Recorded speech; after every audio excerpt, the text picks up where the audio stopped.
Hey y'all. Today, let's talk about the story of the Haunted Hill House. It is located in Mineral Wells, Texas, at 501 Northeast 1st Street. And this house is considered extremely paranormally active and is actually considered one of the most haunted houses in America. The house was built in 1890 by a member of the Yeager family, one of the founding families of Mineral Wells. The property was owned by a C.F. Yeager, and he was a pharmacist. And he never actually lived in the home, but his sister Fanny did. Fanny was the widow of a Texas Ranger named William Barclay Kyle. So the house was actually known as the Kyle House because that was Fanny's name. She shared the home with her sister, Susan Deborah Renfro, who was also a widow, and they turned it into a makeshift hospital, which may seem a little odd, but it wasn't for Mineral Wells, which is known for its healing springs called Crazy Water. It was called Crazy Water because it was believed to be able to heal mental illnesses and mental afflictions. And there was some truth to this because the water contains trace amounts of lithium, which is still used today to treat things like depression and bipolar disorder. So there were a few little makeshift hospitals like Fanny's that would pop up in Mineral Wells so that travelers could stay there and be treated with this healing water. The sisters continued to live there together and to work this hospital until Fanny died in 1924. She passed away in the home, and her death certificate says she died of old age. And then in 1928, her sister also passed away of the flu. After the sisters' deaths, the home was sold and it was turned into a brothel. By this time, the also haunted Baker Hotel had been built right down the street from the Hill House, literally just a stone's throw away. And so the working ladies would often entertain guests from the Baker. The house was also used as a gambling den and a bootlegging operation during Prohibition. So it was basically just a hub of illegal activity. During these years, it's rumored that one of the working ladies gave birth to a disfigured child named Joshua. He died in April of 1953 at the age of 6.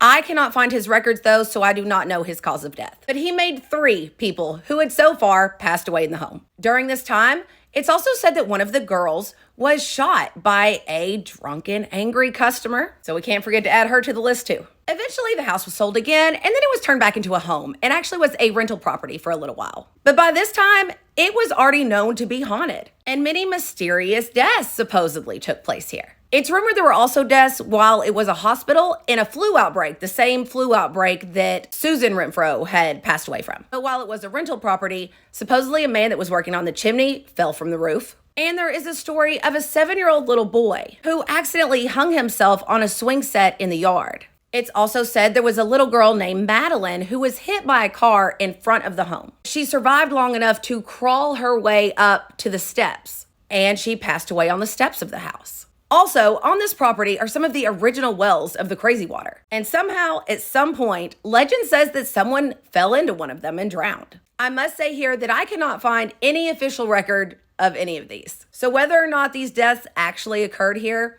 I don't know. But just because we can't find record of it does not mean it didn't happen. Around 2013, the home was purchased by Phil and Kim Kirchhoff. They were completely unaware of its haunted history and thought it was just a cute fixer-upper, until the neighbors told them otherwise. And the couple became very afraid of the home. Kim wouldn't go there at all, and Phil didn't even want to go over there just to cut the grass. They did, however, start to allow overnight stays and paranormal investigations here. And tons of evidence has been captured. There have been many EVPs, which is electronic voice phenomenon, voices that are picked up on, recorders or electronics. But there's also a lot of audio phenomenon of people hearing distinct voices with their own ears. Things have been thrown at people, doors have been slammed in their faces, and people have been bitten and scratched and had the sensation of being burned. And there are tons of video evidence of this stuff actually right here on YouTube.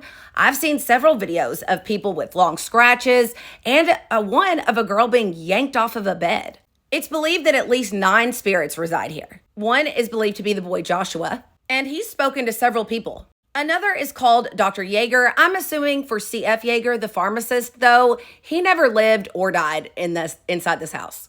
But the most interesting one and the most terrifying is an entity known as Toby. And Toby isn't believed to be the spirit of someone that died here. He's actually not believed to be a human spirit at all, but something older and darker and much more dangerous. He hangs out upstairs and is believed to be the source of most of the most malicious attacks. And on many separate occasions, people have heard very loud growling coming from upstairs from the scratcher room, aka Toby's room, where a lot of people get bitten and scratched to the point that there's actual blood flowing. In 2017, the Kirchhoffs put the house up for sale. They were done with it.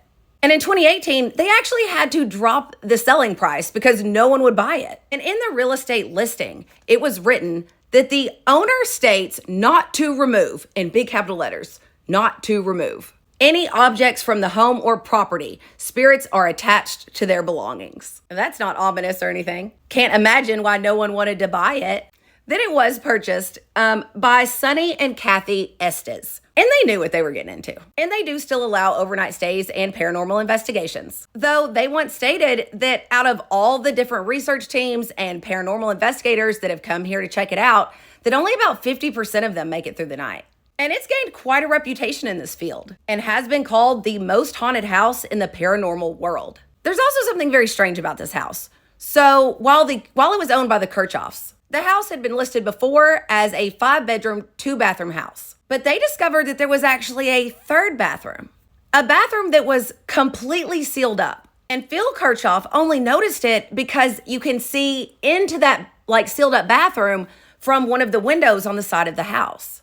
It's completely unknown why this bathroom has been completely sealed like that. And the other bathroom was built directly on the other side of it. I really wish I knew the answer to that because that's strange. Like why seal up one bathroom just to build another one directly on the other side of the wall. But supposedly people have sometimes seen a figure of a woman staring out that window. It makes you wonder what happened in there. The Hill House sits at the base of East Mountain, which itself has an interesting history. Remember how I mentioned that Fanny Kyle's husband, William Kyle, was a Texas Ranger? Well, he was a member of Company A of the 1st Frontier District, a company that was formed in order to fight off native raids that were taking place in the area while a lot of the men were off to the war. And a battle took place between the Comanche and the Texas Rangers right here on East Mountain, which William Kyle was in the middle of. And the Comanche were wiped out in this battle. While this happened, long before this house was built, a house William Kyle himself never lived in. It makes you wonder about a possible connection between this event and the activity at the house where Fanny Kyle lived. This hill or mountain is also rumored to possibly contain some buried treasure from the outlaw Sam Bass, who may have hidden between $10,000 and $60,000 in gold here. East Mountain also once held Mineral Wells' welcome sign before it was moved in 1972 to what is now known as Welcome Mountain. But look at this haunted house looking all pleasant over here.